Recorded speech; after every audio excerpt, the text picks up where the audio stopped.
Sabe o que acontece quando um professor faz uma pergunta simples e, sem querer, acaba abrindo um portal para o passado?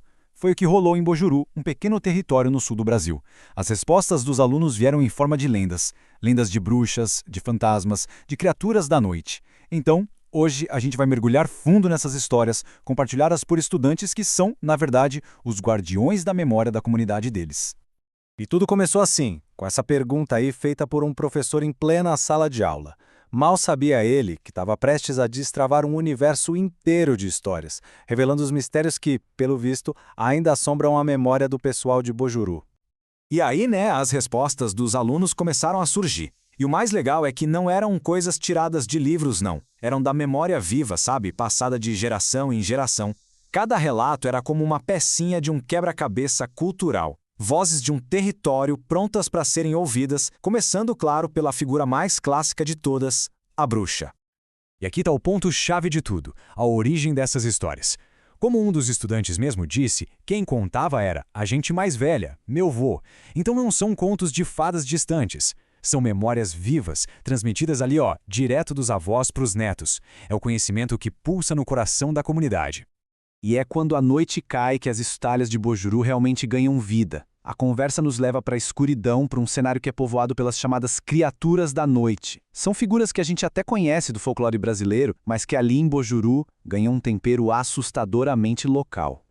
E que elenco, hein? Como a gente vê aqui, temos a bruxa, o lobisomem e a mula sem cabeça. Mas olha, esqueça as versões que você talvez conheça. Em Bujuru, essas lendas não são distantes. Elas acontecem com a vizinha, com a mãe, na estrada do lado. Elas são assustadoramente próximas. Olha, esse relato aqui é de arrepiar. Uma aluna conta que a mãe viu uma bruxa na janela, encarando ela arranhando o vidro. E o detalhe mais aterrorizante, não era noite, não. Aconteceu em plena luz do dia, 4 da tarde. Imagina só, transformando um momento super banal como um banho numa memória de puro terror. Aqui a gente tem uma lenda que segue um roteiro bem clássico do sobrenatural, né? Um viajante solitário encontra um cachorro grandão na estrada escura. A criatura o acompanha quase como uma companhia, até que ele tenta interagir, e nesse exato momento, puf, como fumaça, ela sumiu. E o que dizer dessa visão, que é quase cinematográfica, da mula sem cabeça? Não é só uma criatura correndo, mas algo que despenca do céu como se fosse uma bola de fogo. A rapidez, o impacto e o sumiço repentino tornam a lenda ainda mais poderosa e visualmente marcante. Agora, saindo um pouco das criaturas clássicas, a própria paisagem de Bojuru é palco de seus próprios mistérios. Vamos explorar as lendas que nascem nos campos e estradas, lugares onde o antigo e o moderno se encontram de umas formas bem estranhas. Pois é, a assombração aqui trocou o cavalo por um motor. Não é um cavaleiro fantasma, mas um jipe correndo no meio do campo, um lugar onde não deveria ter carro nenhum. A testemunha não conseguiu ver quem estava dentro, e com a neblina, que é típica do lugar, o mistério só aumenta.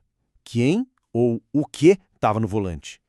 Essa história aqui é um exemplo perfeito de como um fato real vira lenda. Como a gente vê aqui, tudo começou lá nos anos 50, quando um circo atolou numa estrada cheia de lama. 2 leões escaparam. Um foi capturado, mas a leoa não. Por anos, o medo de ter uma predadora solta assombrou a região, e a Estrada do Inferno ganhou uma lenda que dura até hoje.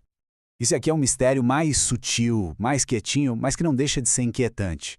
Não tem monstro, não tem um grande susto, só um sinal, inexplicável, deixado durante a noite. As tranças nas crinas dos cavalos, que muitos atribuem a bruxas ou assombrações, representam essa interferência silenciosa do sobrenatural no nosso mundo. Deixando os monstros um pouco para trás, as histórias agora entram num território mais íntimo, o dos fantasmas no cotidiano. São aqueles encontros sobrenaturais que não acontecem em florestas escuras, mas em lugares familiares, durante o trabalho, no dia a dia mesmo. A mulher de branco, todo mundo já ouviu falar, né? Mas imagine a cena. Um homem está simplesmente trabalhando no seu trator no fim do dia, quando, do nada, ela aparece sentada ao lado dele. A total normalidade da situação é o que a torna tão bizarra, tão assustadora. E a lista não para por aí não, hein? O que mostra a diversidade de espíritos que, segundo os relatos, habitam a região. Desde crianças fantasmagólicas de criaturas misteriosas até os ecos tristes da nossa história com as aparições de pessoas escravizadas. Cada visão conta uma parte da história e dos medos daquele lugar. Ok, a gente ouviu as histórias, os relatos, os sustos. Mas agora, vamos nos aprofundar um pouco. Vamos falar de memória e identidade. Afinal, por que essas histórias ainda importam? O que elas realmente revelam sobre a comunidade de Bojuru? E aqui, olha só, a gente vê a grande tensão que os próprios estudantes sentem. De um lado, o reconhecimento de que antigamente existiam essas coisas aí. Do outro, a frustração de que, hoje em dia, quando a gente conta, a pessoa não acredita. Eles são como guardiões de uma tradição que eles sentem que está se perdendo para o ceticismo moderno. Então, o ponto crucial é este. A gente está falando de uma força cultural poderosíssima, conhecida como tradição oral. Essas histórias não são apenas entretenimento. Elas são o tecido que conecta o passado ao presente, um jeito de passar adiante cultura, valores e memória. Pensando bem, essas lendas funcionam quase como um mapa cultural do território. Elas nos mostram que a Estrada do Inferno não é só uma estrada, e a figueira não é só uma árvore. São lugares com alma, com memória. As histórias conectam o passado ao presente, dando um significado muito mais profundo à paisagem. No fim das contas, como o material de origem conclui, essas narrativas são uma baita fonte de aprendizado.